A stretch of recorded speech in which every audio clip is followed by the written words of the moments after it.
नमस्ते फ्रेंड, आप सभी का एक बार फिर से वेलकम। और फ्रेंड्स,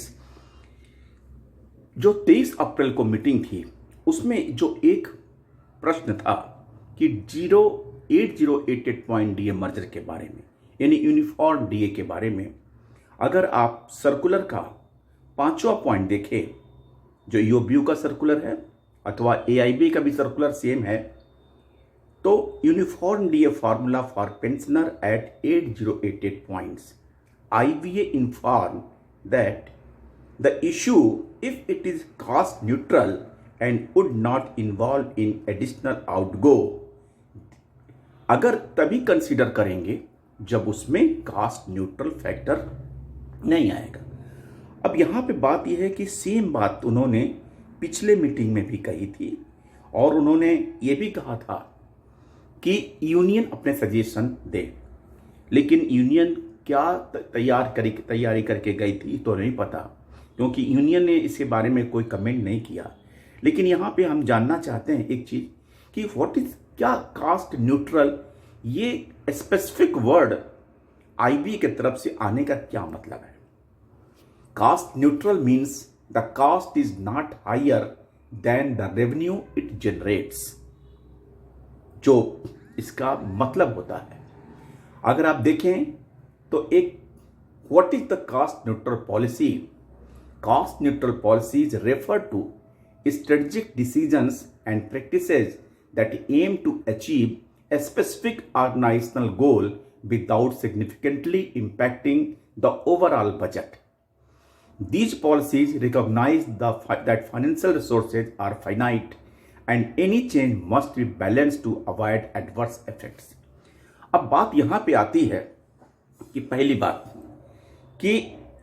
जब हम यूनिफॉर्म डीए की बात करेंगे तो बेसिक पे बढ़ेगा, अकॉर्डिंगली डीए पे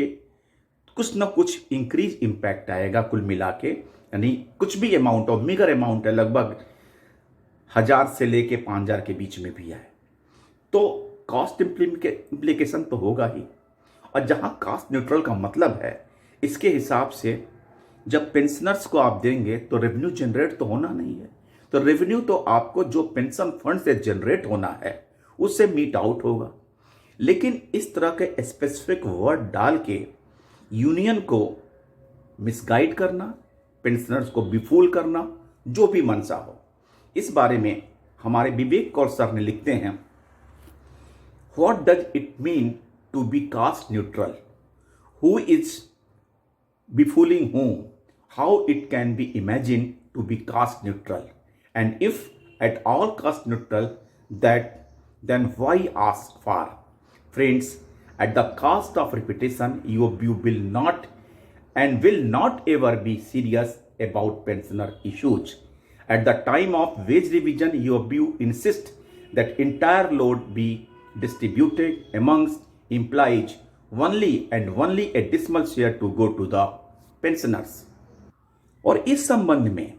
एनसीबीई, national confederation of bank employees, ने एक लेटर 24/12/24 को chief executive Indian bank association को लिखा था और टाइटल था payment of dearness relief, change of base year from 1960-100 series to 2016 series. और उस सर्कुलर में उन्होंने कोट किया था, in this connection, last para में, we furnish here under two types of conversion factors by direct method of simple merger of DR 8088 point CPI, simple merger, और उन्होंने 2 type के फैक्टर्स के हिसाब से कैलकुलेट किए थे और उन्होंने पूरा एक चार्ट दिया था कि हम अगर 8088 पॉइंट का मर्जर करते हैं तो क्या चेंजेज होंगे, बेसिक पे में क्या चेंज होंगे, और अकॉर्डिंगली अगर हम कैलकुलेट करेंगे तो क्या होगा। उसका एक एग्जाम्पल, लाइव एग्जाम्पल देते हुए हमारे एक साथी ने लिखा हुआ है, how DR increases by merger of DA 8088 point, simple merger method that is without considering the effect of load factor in every BPS.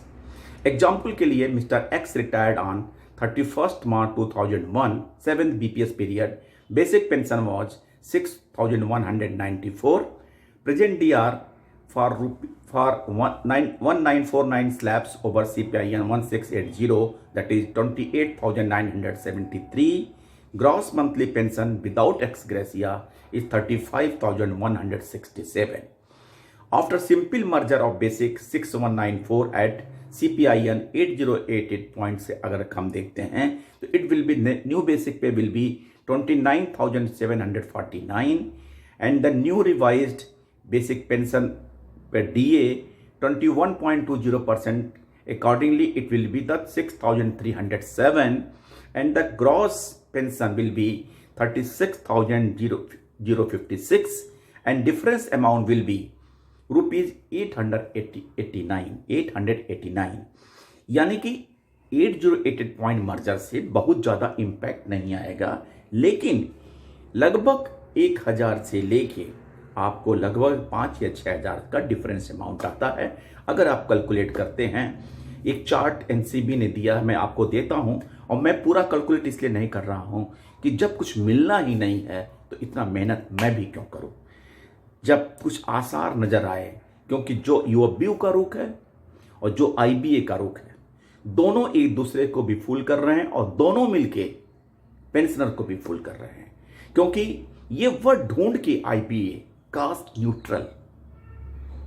यहां पे कोई फाइनेंस का